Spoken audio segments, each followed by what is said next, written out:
सभी बच्चों को नमस्कार। आज हम कक्षा 11वीं अध्याय 5 कार्य ऊर्जा शक्ति इसके अगले लेक्चर में प्रवेश कर रहे हैं। अभी तक हमने क्या पढ़ा? अभी तक बच्चों मैंने आप लोगों को सदिश के गुणनफल, सदिश गुणन के बारे में बताया है। सारा कुछ आपको याद होगा, पिछले वीडियो जो आप देख सकते हो।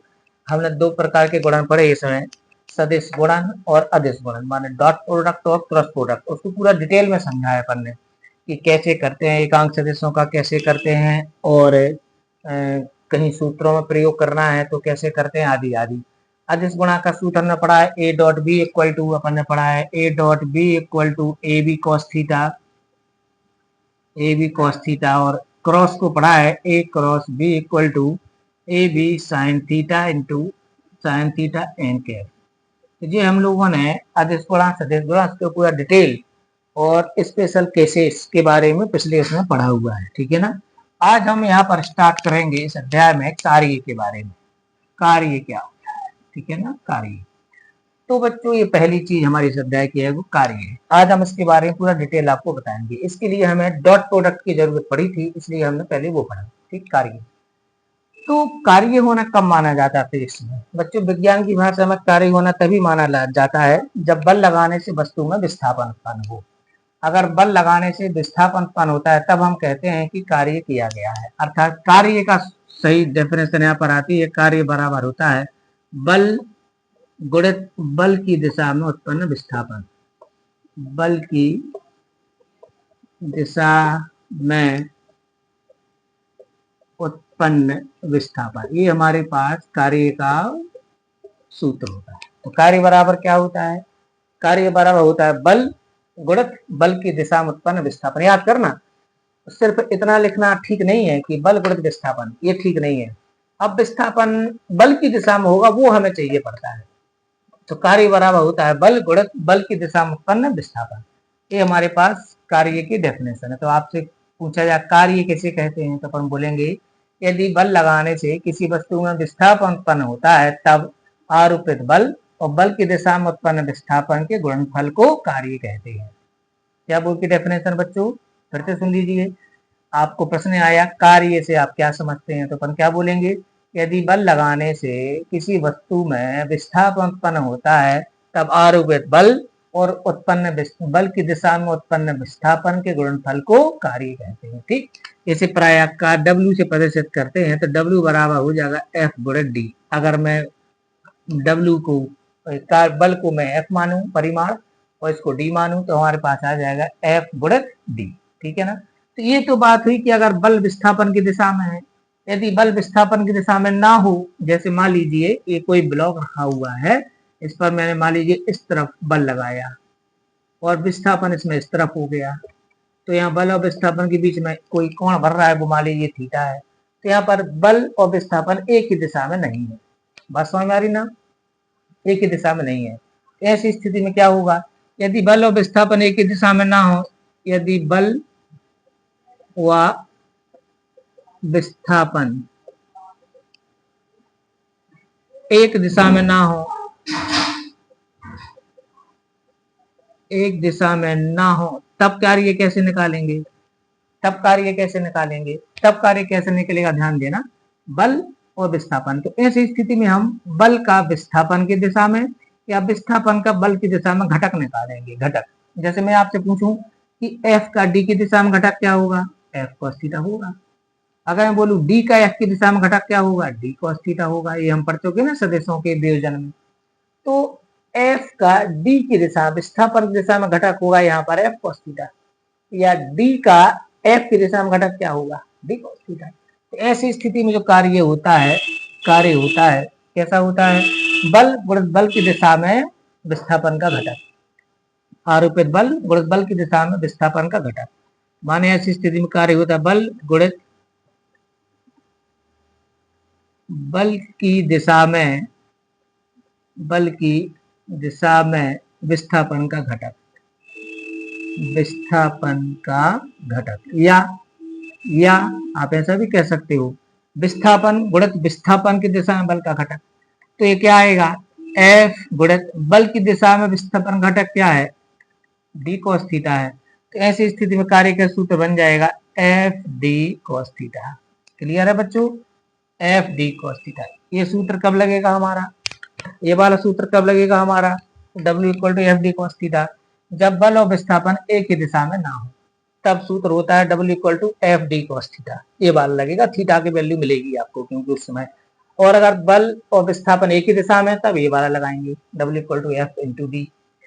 अब एफ डी कॉस थीटा को के कारण हम देखें अगर ध्यान से तो थोड़ी देर की मान लीजिए ये ए है और ये बी है, तो ये ए बी कॉस थीटा जैसा लिखा है, तो ए बी कॉस थीटा को अपन लिखते थे ए डॉट बी, तो एफ डी कॉस थीटा को लिखेंगे F dot D. F dot D. इस प्रकार कार्य जो होता है वह बल और विस्थापन के अदिश गुणन के बराबर होता है। बहुत इंपॉर्टेंट चीज है, कार्य जो होता है ना ये बल और विस्थापन के अदिश गुणन यानी कि डॉट प्रोडक्ट के बराबर होता है। अगर हम बल का और विस्थापन का डॉट प्रोडक्ट करें तो फिर कार्य मिलेगा हमारे लिए, ठीक है ना। तो हम कह सकते हैं कि कार्य जो है बल और विस्थापन का अदिश गुणन होता है। अच्छा, अब ये अदिश गुणन होता है, इसका मतलब हुआ कार्य अदिश राशि है। तो बल सदिश राशि है, विस्थापन सदिश राशि है, ये भी वेक्टर क्वांटिटी है, ये भी वेक्टर क्वांटिटी है, पर ये स्केलर क्वांटिटी होगा। क्यों? क्योंकि इन दोनों के डॉट से तो मिलता है, अदिश गुणन से मिलता है। तो अदिश गुणन की परिभाषा क्या लिखी थी अपन ने? यदि दो सदिश राशियों का गुणा अदिश राशि प्राप्त हो तो उसे अदिश गुणन कहते हैं, तो ये अदिश होगा। तो ये हमारे पास कार्य के बारे में, तो कार्य के दो सूत्र मिले, W equal to F into D, A वाला एफ डॉट डी यानी बल गुणा बल की दिशा में त्वरण विस्थापन, या W equal to F dot D. तो हमारे पास ये कार्य के क्या है? सूत्र है। तो हम यहाँ पर मैं फिर से लिख देता हूँ, कार्य के दो सूत्र हमारे पास, एक हो गया हमारे पास एफ इंटू डी, या दूसरा सूत्र हमारे पास आ गया W equal to F D cos theta. F D cos theta, या इसी को लिख दें W equal to F vector dot D vector.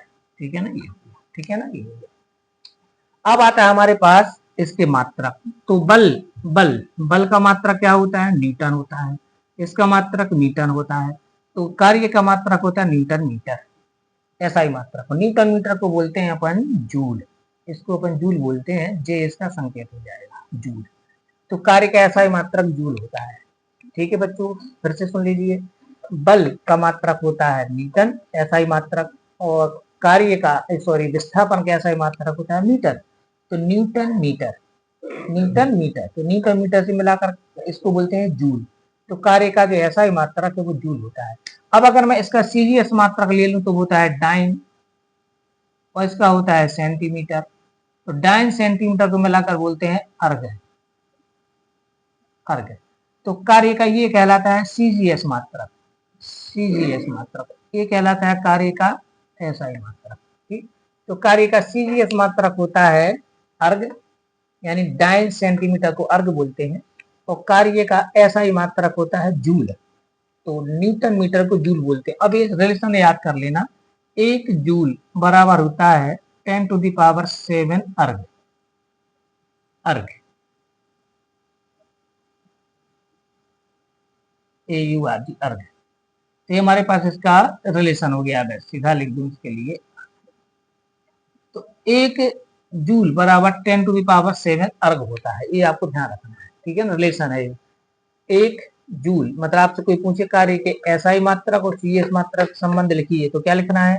एक जूल बराबर 10⁷ अर्ग होता है। ठीक है ना, ये छोटा मात्रक है और ये हमारा बड़ा मात्रक। ठीक, अब हमारे पास आता है कार्य का विमीय सूत्र है। डायमेंशनल फार्मूला क्या होता है इसका? हाँ, तो डायमेंशनल फार्मूला लिख लेते हैं। तो ये हमारे पास होता है बल का विमीय सूत्र था, आप याद करो, ml² T⁻⁻², और इसका होता है L, इसका मीटर होगा ऐसा ही मात्रक, तो L, तो ये मिलाकर हो जाएगा ml था, ml T⁻⁻², ये हो गया फोर्स का, इसका हो गया L, तो मिलाकर क्या हो जाएगा? ml² T⁻⁻²। ये होता है कार्य का विमीय सूत्र। तो कार्य का जो विमीय सूत्र होता है, क्या होता है कार्य का विमीय सूत्र? What is the dimensional formula of work? तो इसका डायमेंशनल फार्मूला होता है हमारे पास ml² T⁻⁻²। ठीक है ना। अच्छा, कार्य कौन सी राशि है? कार्य अदिश राशि है, ये ध्यान रखना है, ये अदिश राशि है। ठीक है ना, अदिश राशि, कार्य अदिश राशि है। ठीक है, तो कार्य की परिभाषा हो गई, मात्रक हो गया, विमीय सूत्र हो गया। ठीक है, अब अपने पास आ जाता है वो इसकी कुछ विशेष स्थितियां। उस स्पेशल केसेस के बारे में यहाँ पर हम क्या करेंगे, पढ़ेंगे। ठीक है, तो क्या होता है हमारे पास W इक्वल टू फॉर्मूला है एफ डी कॉस थीटा, ये कार्य का सूत्र है। ठीक है ना, हमारे पास स्पेशल केस आते हैं, विशेष स्थितियां, विशेष स्थितियां। ठीक है ना, विशेष स्थितियां।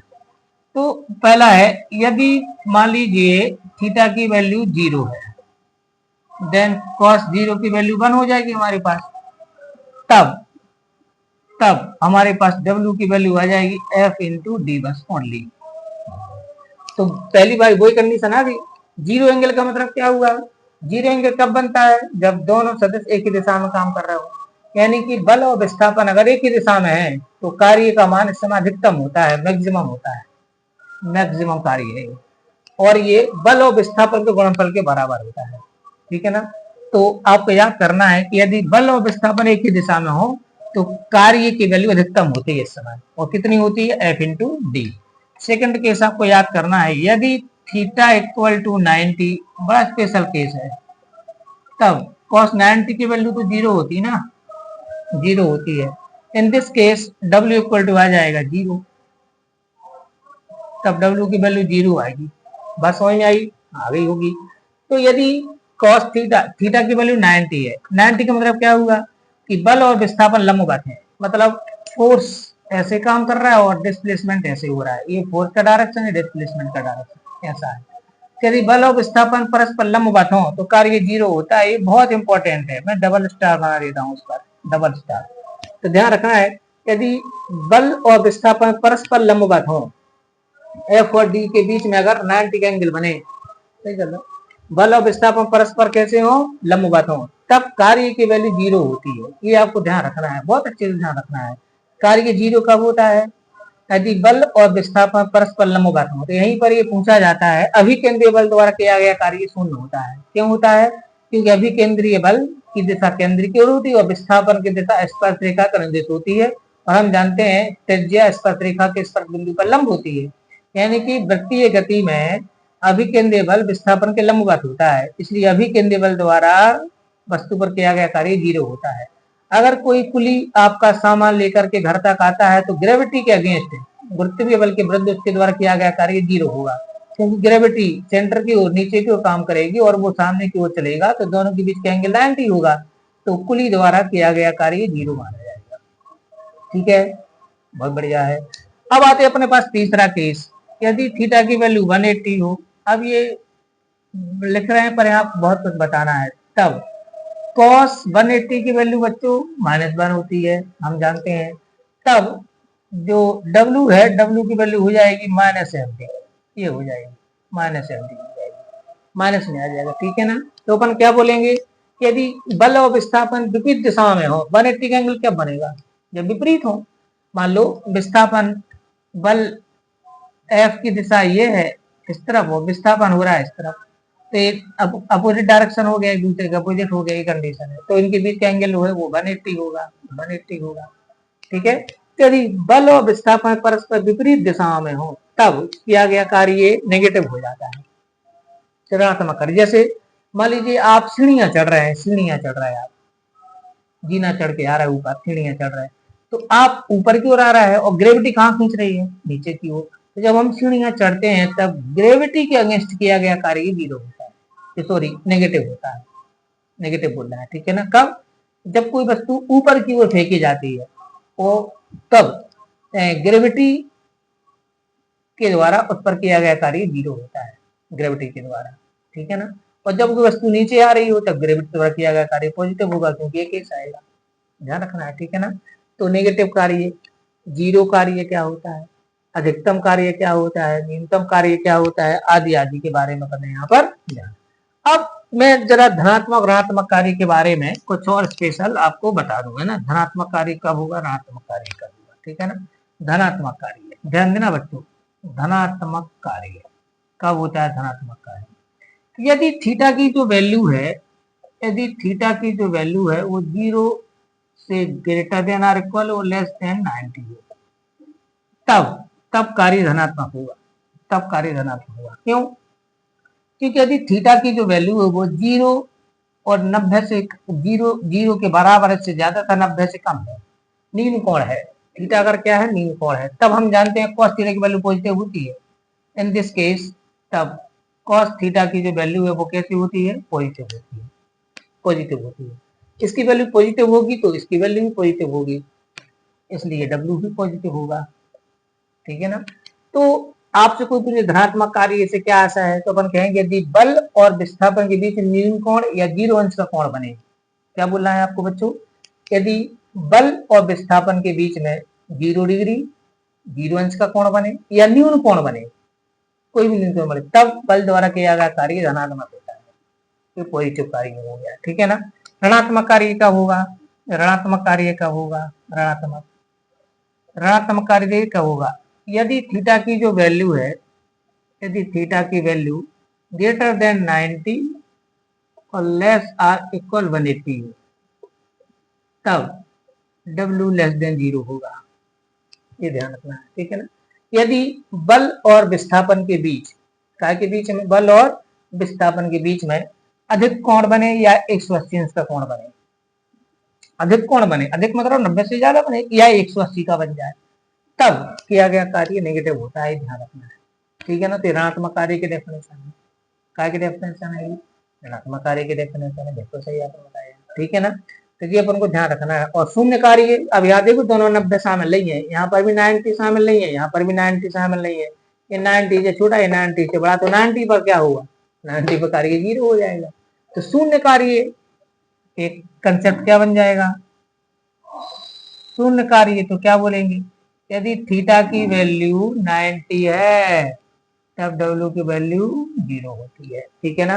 तो आपसे पूछा जाता है धनात्मक कार्य, ऋणात्मक कार्य और शून्य कार्य से आप क्या समझते हैं। ठीक है ना। तो अपन क्या बोलेंगे, यदि बल और विस्थापन के बीच में शून्य अंश का कोण या न्यून कोण बने, तब बल द्वारा किया गया कार्य धनात्मक होता है। जैसे कि यदि जब हम कोई वस्तु नीचे की ओर आती है तो ग्रेविटी द्वारा किया गया कार्य कैसा होगा, पॉजिटिव।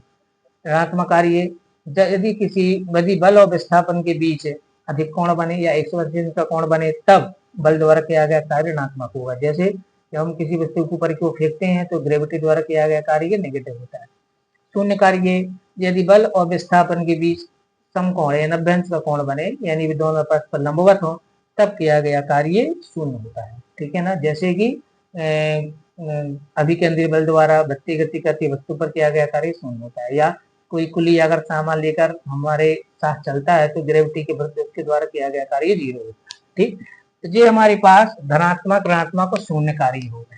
अब हमारे पास आता है कार्य को निकालने के लिए, कभी कभी क्या होता है, आपको बल ऐसा दिया रहता है, बल की वैल्यू उसने दी 2i cap plus 3j cap plus 4k cap, और उसने विस्थापन की वैल्यू इस टाइप से दी है 5i cap minus 2j cap plus 6k cap, और आपसे बोल रहा है कार्य ज्ञात करो। ध्यान देना बच्चों, ये क्वेश्चन हो गया हमारे पास, ये क्वेश्चन। अब आपको बल और विस्थापन ऐसे भी आ सकते हैं, एंगल नहीं दिया हुआ है, बल और विस्थापन इस टाइप से दिए। उसने कहा एक वस्तु पर F equal to 2i cap plus 3j cap plus 4k cap newton बल आरोपित किया जाता है। इसका न्यूटन बाकायदा मात्रक लिखा रहेगा, और इस कारण से उसमें 5i cap minus 2j cap plus 6k cap metre विस्थापन होता है, इसमें मीटर भी लिखा रहेगा। बताइए बल द्वारा किया गया कार्य कितना है। तो जब आप इसको सॉल्व करोगे, तो अभी आपको मैंने सिखाया, क्या सिखाया कि W इक्वल टू होता है F dot D. W equal to क्या होता है, F डॉट डी। तो आपको क्या करना है, अब कुछ नहीं करना है। F की वैल्यू क्या है, 2i cap plus 3j cap plus 4k cap, फिर डॉट लगा देना है 5i cap minus 2j cap plus 6k cap. अब आप याद करो डॉट प्रोडक्ट कैसे सिखाया था मैंने आपको, अभी इसके पिछले वाले लेक्चर में आपने सीखा हुआ है। डॉट आई का आई से होता है, जे का जे से, के का के से, हाँ तो कर दो। तो 5 दूनी 10, 10 आएगा, तो धन 3 का ऋण 2 में 3 दूनी 6 माइनस आएगा, प्लस 6 चौके 24 आएगा, 5 दूनी 10, 3 दूनी 6 माइनस का आएगा, और 6 चौके 24। तो ये इनको जोड़ दो, 24 और 10 कितना होगा 34, 34 में से 6 घटा दो, कितना आएगा 28 आएगा, 28 जूल, 28 जूल। तो यहाँ पर किया गया कार्य कितना होगा, 28 जूल होगा। अब ये छोटे छोटे क्वेश्चन परीक्षा में आ जाते हैं और बच्चे इतने से कर नहीं पाते हैं। तो कितना सिंपल सा है इनको करना, नहीं है भाई, आपको बिल्कुल सिंपल दिया है कि एफ इतना है, डी इतना है। अगर ऐसा आएगा तो आपको एंगल नहीं दिया जाएगा। अगर आपको एफ की वैल्यू इस प्रकार से वेक्टर के फॉर्म में है और डी की वैल्यू भी आपको एक वेक्टर के फॉर्म में है और आपको कार्य पता करना है तो एंगल नहीं देंगे, क्योंकि आपको ये वाला फॉर्मूला लगाना है। अब ये अगला क्वेश्चन हमारे पास क्या आ जाएगा, जैसे उसने कहा, अगले वाले क्वेश्चन को देखें। उसने कहा कि एक वस्तु पर, ध्यान देना, एक वस्तु पर 20 न्यूटन बल लगाने से 15 मीटर विस्थापन होता है। यदि दोनों के बीच में, मान लो उसने कहा कि 60 अंश का कोण बनता है। कितने अंश का कोण बनता है, 60 अंश का। अब बताइए कार्य कितना होगा, कार्य कितना होगा। तो अब इस केस में क्या होगा, अब यहाँ पर आपको एफ की वैल्यू है 20 न्यूटन और विस्थापन की वैल्यू है 15 मीटर और थीटा की वैल्यू है 60। अब देखो आपको थीटा आ गया, कोण की वैल्यू दी उसने, तो ऐसा केस आएगा तो कौन लेगा, तो यहाँ पर कौन सा फॉर्मूला लगेगा, यहाँ पर फॉर्मूला लेगा W equal to F D cos theta, ये वाला लगाएंगे, क्योंकि उसने आपको परिमाण दिया है, डायरेक्ट बल का परिमाण दिया, विस्थापन का परिमाण दिया है, चल दिया, तो ये वाला सूत्र लगाएंगे। तो एफ की वैल्यू कितनी है हमारे पास, 20 है, डी की वैल्यू 15 है, कॉस 60 अंश लिखेंगे। अब कॉस 60 अंश की वैल्यू कितनी होती है, 15 दूनी 30, ये 300, कॉस 60 अंश की वैल्यू होती है 1/2, ठीक है ना। तो अब 2 से इसको अपन कैंसिल कर देंगे, 150 आ जाएगा, तो आंसर आ गया 150 जूल, ठीक है ना, 150 जूल। तो अगर आपको विस्थापन और बल के परिमाण दिए हैं तो एंगल दिया रहेगा, तो ये वाला सूत्र लगाना है। और अगर आपने इसको घटक के रूप में दिया है ये, तो फिर आपको एंगल नहीं देगा, तो एफ डॉट डी लगाना है।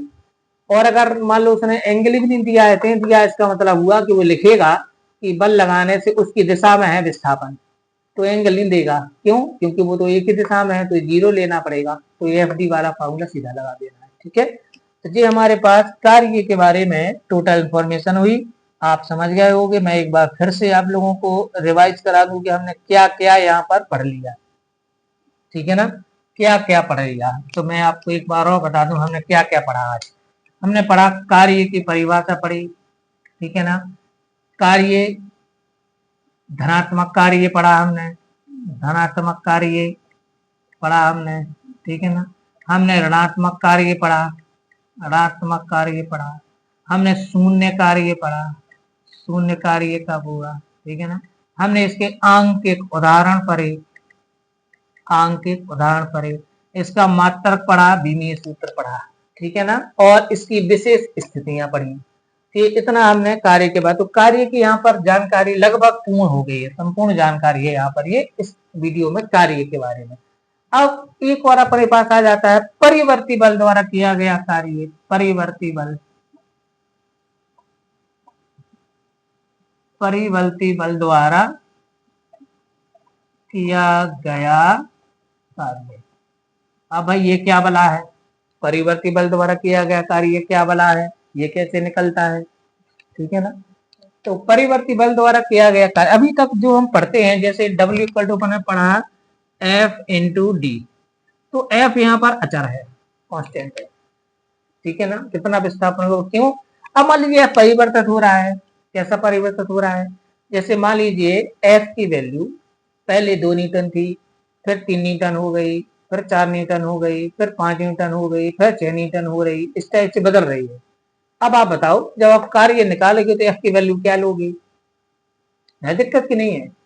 मान लीजिए F1 की वैल्यू, एफ की वैल्यू F1 से लेकर Fn तक बदल रही है, किसकी वैल्यू, किसकी वैल्यू, एफ की वैल्यू, यानी ये कौन सा बल कह रहा है, परिवर्ती बल हो गया।